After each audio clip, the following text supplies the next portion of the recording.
Hey everyone, I just wanted to check in now that we are winding things down for our course. This summer 4 week term, it goes fast. I knew it would, but it always is a little bit surprising just how fast things go. I've really enjoyed all of the hard work that you've all contributed thus far. You're thinking on major issues in the Mexican Revolution.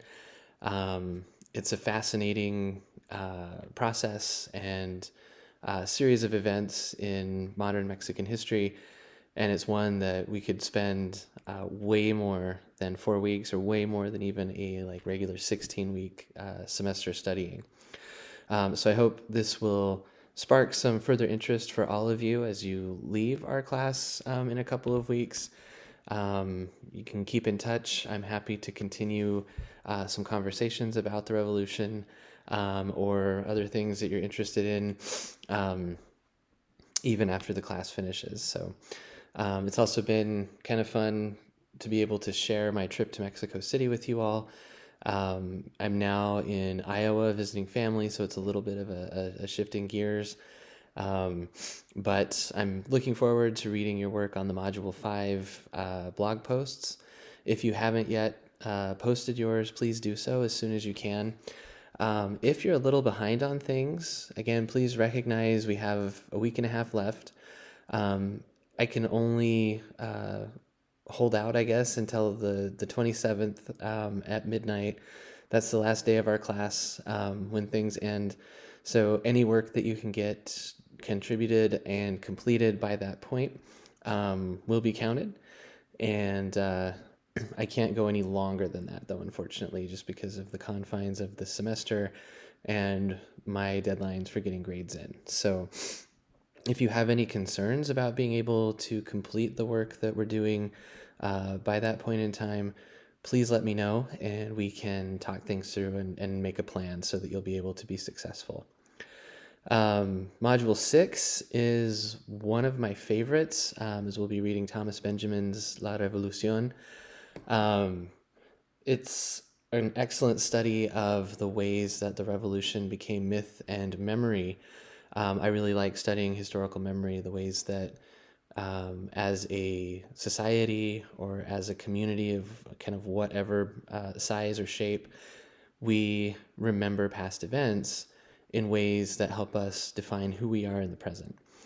La Revolución has become one of those major touchstones for the Mexican nation, and it's fascinating to see the ways that the state tried to create certain official histories, certain myths around revolutionary figures, especially the peasant revolutionaries like Villa, Zapata, because those people were despised, in their own lifetimes during the revolution, looked down upon, seen as kind of unorthodox, outside of what we want the Mexican state to be.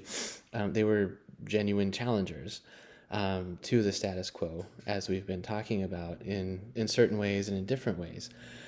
Yet, those members of the institutional party, which changed names and acronyms a couple of times from when Obregón and Calles founded it in the 20s to the iteration that it took under Cárdenas in the 30s, and then in the mid-40s it finally became the PRI, or what we know today as the PRI, the Institutional Revolutionary Party.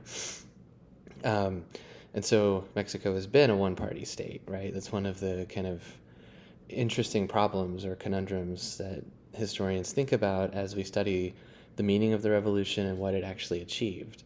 It achieved dicta blanda, as Gillingham will say, for those of you who are in the graduate student section of our class. And we'll be talking about that book, on Revolutionary Mexico, by the end of the week.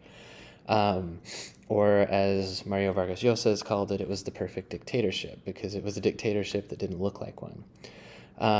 Yet, it's important that Mexico didn't or wasn't ruled by an out-and-out military dictatorship the way that other Latin American countries were. So again, the balance sheet of the revolution is fascinating, and I think looking at Benjamin's work on how the revolution is mythologized and memorialized is important. And so I'll probably share some stuff about the monument to the revolution. I visited it just a couple of weeks ago, but also I think pretty much every visit I've ever made to Mexico City, I've visited that site just because I think it's fascinating. So anyway, that's where we're going this week, and please let me know if you have questions or need any help as usual, and I'll talk to y'all soon.